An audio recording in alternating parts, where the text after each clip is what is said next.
c'était son père. Alors figure-toi qu'ici,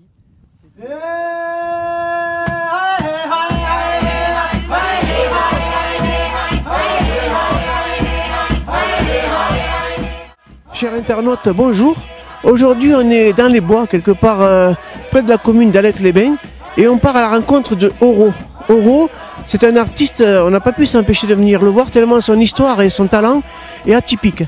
Donc on part à sa rencontre dans son lieu de travail en fait. Allez, on y va, c'est parti. Bonjour, bonjour Oro. Mais Oro, est-ce que c'est votre vrai nom? Bonjour. Bien sûr, Nokonon, c'est mon nom, disons, d'artiste, et c'est un nom que m'a donné mes amis Kanak à Nouméa, en Nouvelle-Calédonie. Alors comment a démarré cette histoire? Parce qu'ici on voit derrière, il y a des totems, on va appeler ça comme ça, mais après on verra qu'il y a plusieurs différents modèles de production. Comment est-ce qu'un jour on en arrive à travailler sur des troncs?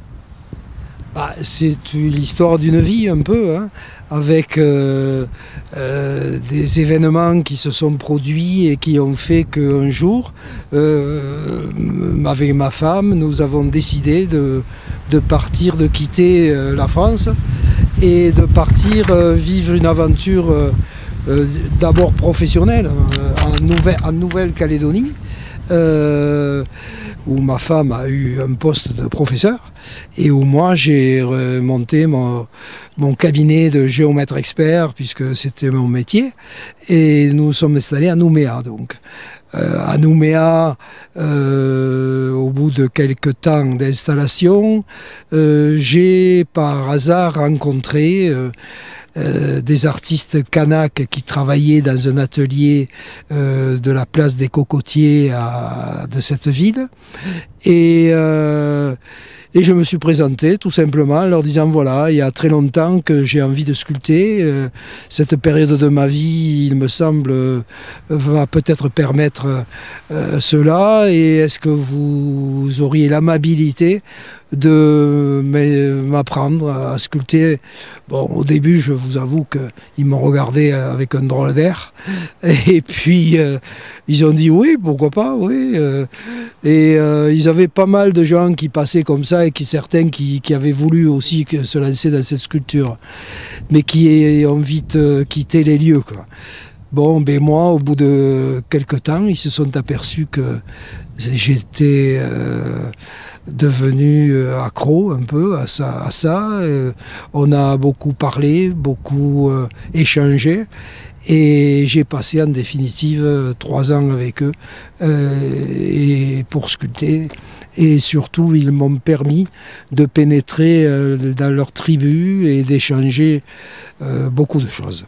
Lorsque je suis revenu en France, ici, dans mon petit village d'Alès-les-Bains, j'ai monté mon atelier, et puis j'ai aussi commencé à sculpter des totems plus imposants. Et c'est pour ça que je suis venu dans la nature ici, à un endroit qu'une amie alétoise m'a prêté, et où je peux travailler dans le calme et l'espace, donc avec des tronçonneuses et faire beaucoup de bruit. Voilà. Et quand vous travaillez ici seul, vous vous sentez habité par un esprit? Oui, toujours, oui. D'abord, quand on est dans une nature aussi belle que cet endroit-là, hein, et on est d'abord isolé, puis ensuite la pensée commence à être habitée par des tas d'images, de sons, de voix, et puis de souvenirs, et donc tout ça, le fond, c'est ce qui conduit et pilote la main, quoi, qui sculpte. Vous avez été déjà surpris par des promeneurs, par exemple, qui vous voyaient œuvrer, se sont arrêtés et vous ont demandé des explications?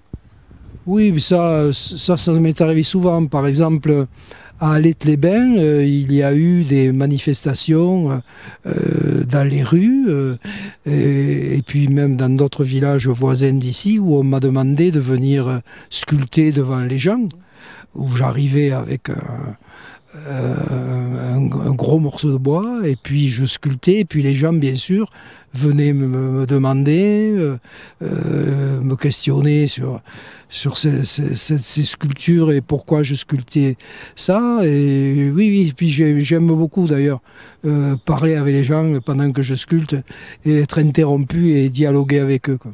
Vous pouvez y passer des journées entières ici? Ou plus que des journées, des nuits aussi. Non, mais c'est vrai, et ça s'est passé. Oui, bien sûr. Quand on est habité par ce genre d'art, que ce soit, pour tous les artistes c'est pareil, hein, que ce soit la sculpture, la peinture,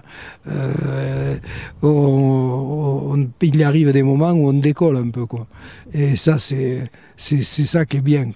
Et les saisons, elles ont une action sur ce que vous produisez? Est-ce que l'été, on a tendance à travailler différemment de l'hiver, par exemple? C'est une question intéressante. Je ne me la suis jamais posée. Mais je vous avouerai tout simplement que l'hiver, quand il fait froid, on a plutôt envie de faire autre chose. Bien sûr, de rester enfermé dans un atelier, oui. Mais j'avoue que je sculpte moins l'hiver que pendant les belles saisons.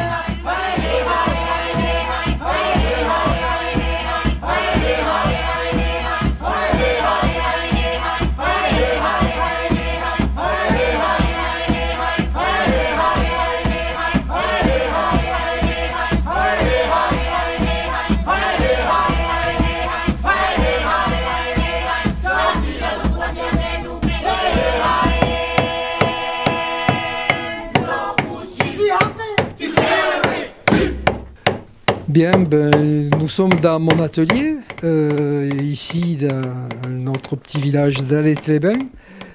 Et ici, dans cet atelier, il y a quelques exemplaires de différents totems que j'ai réalisés, et notamment celui que nous avons ici devant moi, qui est un totem qui vient de Nouvelle-Calédonie. Je l'ai réalisé là-bas et il a toute une histoire.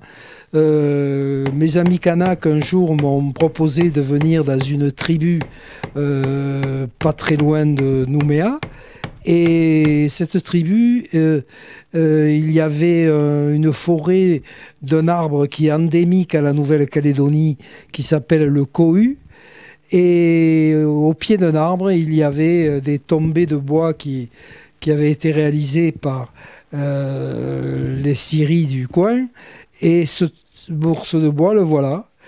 C'est un bois très dur qui est imputrescible et qui se sculpte très bien, mais avec quelquefois quelques difficultés. Et je suis heureux qu'il ait réussi à arriver jusqu'à notre village, et il représente ici l'art kanak caractéristique de cette tribu-là, et j'en suis assez fier. Une pièce comme ça, il faut environ une dizaine d'heures pour la sculpter, selon la dureté du bois, et justement ce bois-là est très dur et demande beaucoup d'efforts.